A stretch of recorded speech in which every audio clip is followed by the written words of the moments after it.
Có rất nhiều thứ đam mê nó không ra tiền, mà không ra tiền mà vẫn cứ làm theo đam mê ấy, thì khổ cả đời.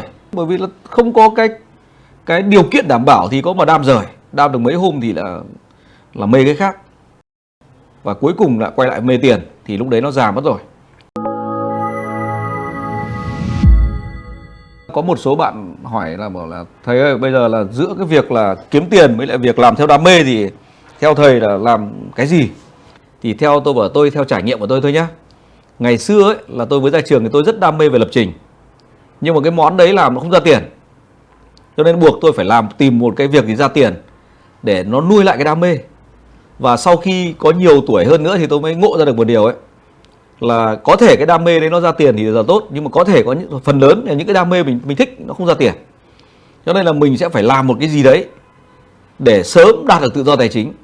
Và sau khi đạt được tự do tài chính rồi thì có nhiều thời gian rồi thì bắt đầu lại quay trở lại sống vì đam mê. Đấy, ví dụ như là tôi vốn dĩ là thích văn hóa văn nghệ, viết thơ, phổ lại lời cho bài hát, kiểu như vậy, thích thư pháp. Đấy, thế là bây giờ mình tự do rồi thì mình mua đồ về mình chơi. Đấy, thì lúc trẻ thì mình thích những thứ đấy nhưng mình không có đủ thời gian và không có đủ tiền bạc để mình chơi, thì bây giờ tự do tài chính rồi thì mình chơi. Thì mình lại nghiên cứu về thư pháp, nghiên cứu về hội họa, nghiên cứu về những cái thứ mà trước đây mình thích mà bây giờ mới có điều kiện để chơi. Đấy, thì cái câu trả lời là như vậy. Mình cần phải đạt tự do tài chính thật nhanh vào, càng nhanh càng tốt. Sau đó đến lúc đấy thì quay trở về với đam mê, quay trở về với cái con người ngày xưa mình thích ấy. Đấy, thế là được. Anh em lưu ý như vậy nhá. Đấy là cái đấy nó cũng liên quan đến cái nhiều anh chị em có con lớn chuẩn bị đi thi đại học hoặc là bắt đầu vào cấp 3 là mình phải có cái tư duy định hướng cho con.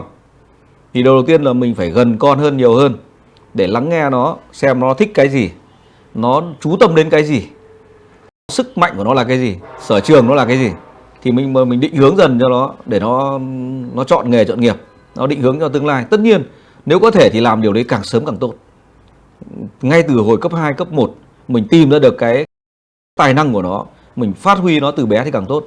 Nhưng mà nếu mà lỡ hồi bé mình không quan tâm đến nó thì ít nhất là lớp 8, lớp 9, lớp 10 là phải quan tâm, đúng không nào? Đấy, thì như sáng ngày hôm nay thì có một anh lên đây, anh nói chuyện với tôi, nhưng mà anh không biết được là con anh ấy là đam mê cái gì, mà thế là lỗi của anh ấy rồi, chứ không phải lỗi của con. Đấy, lỗi của bố, không phải lỗi của con. Đấy, thì nó quay trở lại cái câu chuyện đam mê đấy. Khi mà nó có nó phải bắt đầu từ một cái hào hứng nào đấy, thì có thể cho nó đi học ngành nó hào hứng, nhưng mà trong quá trình nó học, nó đi làm thì nó bắt đầu từng bước một, bắt đầu nó mới lộ ra là cái này không phải thực sự là cái khát khao bên trong của nó, và nó khát khao cái khác cơ. Đấy, thì nó dần dần nó dễ nhánh. Trong cái quy trình kiến tạo mọi điều thì nó có một cái ví dụ nó rất là hay ở cái bước đón nhận. Đó là gì? Là khi bắt đầu mình đi, mình không thể nào nhìn được hết con đường mình đi. Giống như nó lấy một ví dụ là cái xe hơi đi từ California về New York chẳng hạn, một cái hành trình rất dài, và cái khoảng cách cự ly của cái đèn chiếu trước mắt, mỗi một khoảng cách nó chỉ chiếu được 60 đến 80 mét thôi. Nếu như chúng ta mà cứ bảo là phải nhìn được hết con đường thì mình mới đi ấy, thì không bao giờ mình đến được đích. Nhưng mà bằng cách là mình vừa đi thì cứ đi, thì con đường nó càng ngày nó càng mở ra. Cứ đi, xe đi đến đâu thì đường mở ra đấy, và cuối cùng vẫn đi được về đến đích, đó là đến New York. Đấy, thì tương tự như vậy, khi bạn vào một tòa nhà, cái cầu thang nó xoắn này, bạn đứng ở bậc đầu tiên bạn không thể nhìn được hết cầu thang. Nhưng bằng cái việc bạn bước đi bậc đầu tiên thì nhìn được bậc thứ 5, bước lên bậc thứ 5 bạn nhìn được bậc thứ 10, bước lên bậc thứ 10 bạn nhìn được bậc 15, và cứ như vậy bạn đi được hết cái hành trình đó lên đến cái tầng bạn muốn. Trong cái quá trình chúng ta cũng thế thôi.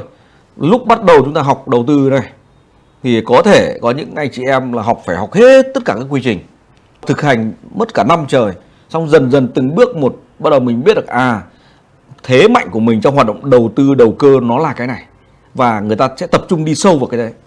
Đấy, bởi vì lúc đấy mình thông qua một cái thời gian mình tập luyện này, mình sẽ tìm ra được một cái ngách nào đấy trong cái mớ quy trình này nó phù hợp nhất với bạn, và bạn follow làm triệt để với nó, thế là xong. Được chưa? Đấy, trong quá khứ 13 năm qua tôi hướng dẫn là có rất nhiều anh chị đã tìm ra được cái ngách riêng của cá nhân, và người ta đi trung thành với cái ngách đấy, nó phù hợp nhất với họ. Đấy, có người thì chỉ học xong chỉ áp dụng mỗi đầu tư chứng khoán thôi, có người thì học xong lại đầu tư mỗi một cái dầu thôi, có người học xong thì đầu tư vào mỗi bạc thôi, có người học xong đầu tư mỗi cặp euro đô thôi, có người học xong chỉ đầu tư mỗi cặp là đô yên thôi, có người học xong thì người ta chỉ giao dịch chứng khoán thôi. Đấy, thì vân vân. Đó, tóm lại mỗi người sẽ tìm ra được một cái chân lý riêng của cá nhân. Chúc mừng bạn đã xem hết video của Phạm Thành Biên. Ngay bây giờ bấm vào nút đăng ký, bấm vào nút chuông để nhận được tất cả các bài phân tích, tất cả những cái video kế tiếp của Phạm Thành Biên từ trên kênh này. Ngay bây giờ bấm ngay.